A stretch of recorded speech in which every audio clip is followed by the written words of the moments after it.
Здравейте, аз съм Сяна Михайлова от 9-я клас и днес ще ви представя Кристиян Памуков, който е бивш възпитаник на нашето училище. Здравейте, казвам се Кристиян Памуков, както спомена колежката. На 30 години съм, роден съм от Павликени. Мечтата ми беше да се завърна в родния си град. В момента имам две прекрасни деца, работя в фирма БОМ в Павликени и отделно се занимавам и с преподаване на народни танци на деца към местен клуб Лютичушки. Позицията ми в БОМ е координатор обучение и развитие на персонала, по-конкретно към звено човешки ресурси. Нека първо да ви върнем в вашите училищни години. Ето това е една от снимките, която открихме. Защо не ни разкажете защо решихте да учите в нашето училище? Добре, с удоволствие.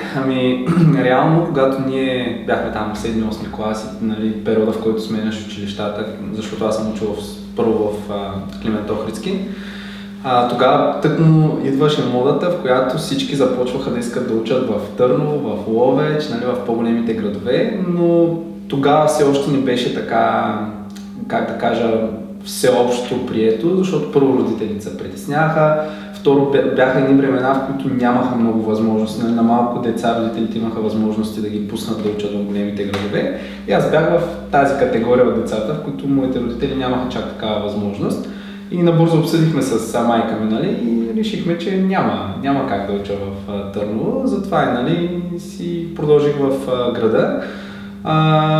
Бачо Кюр, защо Бачо Кюр? Може би майка ми ме посъветва, няма да си представя защо, но всъщност изобщо не съжалявам, защото връщайки годините назад, пожелавам моето детство и моите ученически години на всеки един, дори на моите деца. Затова и всъщност мечтаях да се върна и да отгледам и възпитам децата си в Павликени, защото моето детство е едно от най-красивото детство. От тогава са ми най-добрите приятели и до ден днешен и всъщност ние имахме едни уникални години, в които прекарвахме толкова много време заедно, сътворихме толкова красиви неща в града и наистина остават най-красивите ми години и приятелства от това време, точно от ученическите ми години в Бачо Кюр.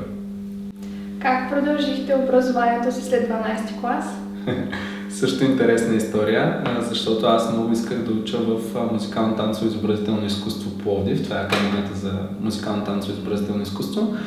От 9 до 12 клас полупрофесионално си изкарвах и допълнителен доход с танци. Танцувахме с търновски формации, в Свещов доста съм танцувал. Лятото задължително на морето. И това ми беше така мечта и фикс идея. В последния момент се случиха така интересни събития, които ме накараха да се замисля дали всъщност е достатъчно рентабилно, дали ще мога да изкарам достатъчно пари и всъщност колко е имиджово това нещо. И направих много така рязък завой, може би повлияние от майка ми отново. И какво вече на прага на 12 клас, аз до сега съм инвестирал толкова време в това да танцувам, да съм по сцени, читалища, това беше моето хоби и страст. И в последния момент така бях много силно привлечен от госпожата ми по химия като човек, като преподавател, като личност и така от сантимент към нея, към начина и на поведение, на отношение към нас, реших, че ще е нещо с химия. И избрах отново университет, който има ансамбъл към него, за да продължа с страстта си. И това беше Хранително-вкусовия университет в Пловдив, със специалност технология на виното и пивото, като матурата ми беше химия и изпита ми в университета беше с химия. Благодарен съм на госпожата, защото ме подготви и си взех всичко с отлична оценка. Разбрахме, че преподавате народни танци. Защо не ни разкажете малко повече? Добре, отново е интересна история в моя живот. Всъщност, както споделих, това ми беше мечта от малък. Любовта ми към народните танци се зароди именно в нашия прекрасен град Павликени.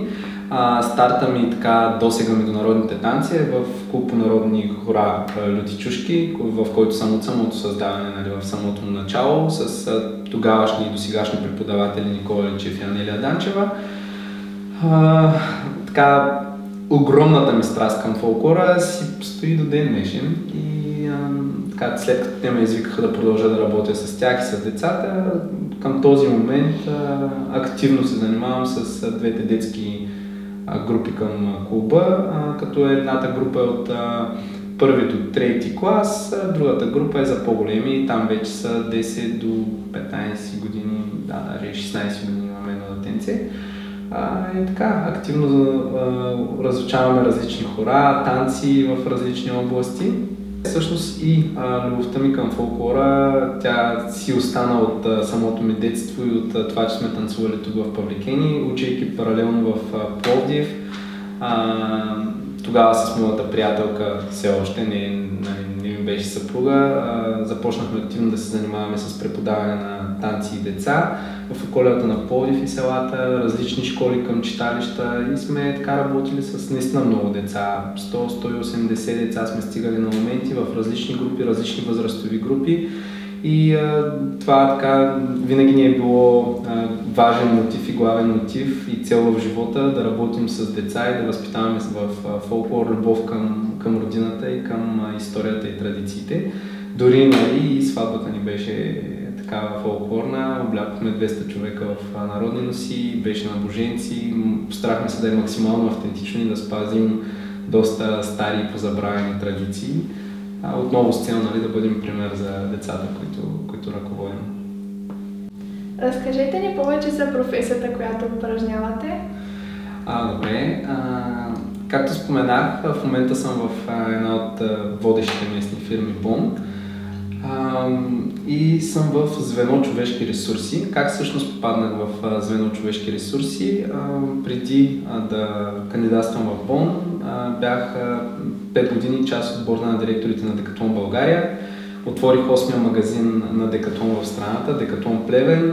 Така имах честта и удоволствието да го отворя в най-бурното време, в което сме живяли, в разгара на COVID. Имаше така доста динамични и интересни времена. Реших да се разделя с Декатлон, понеже съпругата ми забременя с второто ни детенце и просто нямаше как вече да пътувам до Плевен. Всичко беше така доста трудно. Трябваше да отделим повече време за семейство и за децата. Така и кандидатствах и попаднах всъщност в БОН и съм изключително доволен и щастлив, защото Декатлон е френска фирма. БОН е българска фирма, но вътре в БОН всичко така се стремим да го правим по немски стандарт и видях доста неща, които практикувахме в Декатлон. Декатлон е международна фирма, с над 100 000 служителя. Видях така познати неща, говорейки за принципи, за ценности, за качество и ниво на работа, за стандарти. Ги видях в тази фирма и много исках да работя в БОН. Предложиха ми програма за развитие, всъщност, защото нямах някакви конкретни знания за определена позиция във фирмата. Идеята беше 6 месеца да вземам различни длъжности и проекти във фирмата и заедно да преценим къде мога да бъда най-полезен във фирмата. Така и всъщност получих покана след 6 месеца да работя в звено човешки ресурси.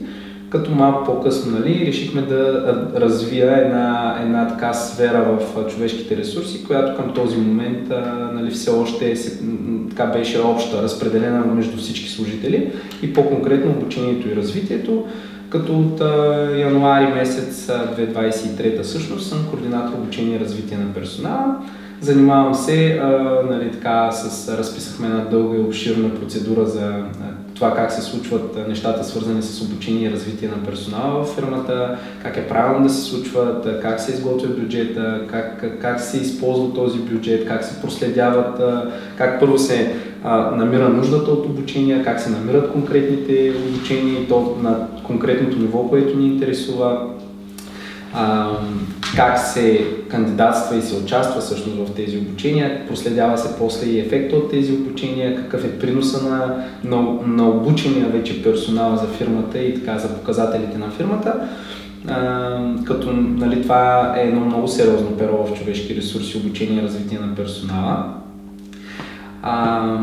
И отделно подпомагам и самото звено, каквито и нужди да има. Също така интересно разработвам месечния информационен бюлетин на фирмата, като вътре споделяме така интересни новини за служителите и това излиза всеки месец, пуска се вътрешно във всичките ни канали до всички служители. Използваме така абсолютно всички канали, за да може наистина да достигне до всички служители.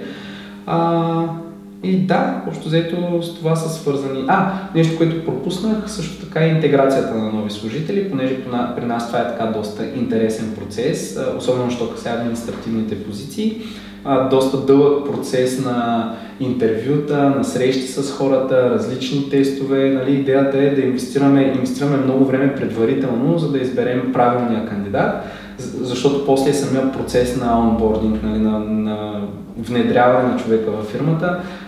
Така е доста дълъг процес, в който доста хора, служители във фирмата инвестират време, което време, нали, искаме да не е загубено. Тоест да имаме дългосрочни отношения с този човек и той да остане дългосрочно при нас.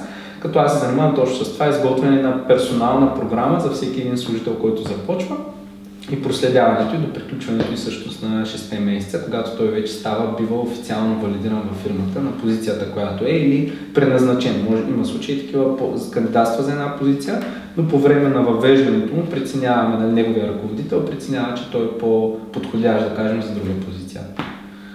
И към това нещо е всъщност и годишното проследяване на резултатите на служителите. Правим се такова годишно проследяване на резултатите, като всеки си има поставени цели. Тези цели биват преглеждани на междинен преглед средата на годината и края на годината биват оценявани и поставяни на нови цели, като там е мястото на индивидуалния план на развитие на всеки служител. Всеки служител, нали, има план за развитие, за да можем наистина да се чувства на правилното място, пък и, нали, това е един от основните мотиви на хората. Всеки човек иска някакво развитие, нали, дали ще е кариерно, дали ще е семейно, в личен план, в професионален, така че това е също един така важен аспект в нещата, с които се занимавам. Благодаря ви, че съгласихте да бъдете наш гост и ако може да препоръчате нещо, с което да помогнете на хората, които избират какво да учат като професия. Добре, и аз благодаря за поканата, за мен беше чест и удоволствие. Обръщайки се към младите хора, нали, като баща на 2 деца, от гледна точка на позицията, ролята и положението, което съм в момента и опита, който вече имам, по-скоро препоръчвам на младите хора първо да разберат каква е тяхната душевност и какво им харесва да правят и да инвестират много в това, което ги наистина ги кара да бъдат щастливи, за да има този мотив и този хъс за борба и за желание за развитие, наистина да отговаря на това, което е вътре в тях, но в същото време да не се съсредоточават в нещо конкретно, защото виждате в какъв динамичен свят живеем и всеки ден има новости, всеки ден има промени, затова колкото сте мултифункционални, нали, се развивате в различни области, толкова ще ви е по-полезно. Затова започнете от малки да инвестирате в себе си, да инвестирате в езици, в различни знания, умения, като пак, нали, смело препоръчвам, слушайте душата си какво ви казва и какво всъщност тя харесва и се чувства комфортно, защото рано или късно живота ще ви върне там. Нали, аз мечтаях за танци, упорито тръгнах в друга посока, никога не съм спирал да танцувам и никога не съм спирал да преподавам.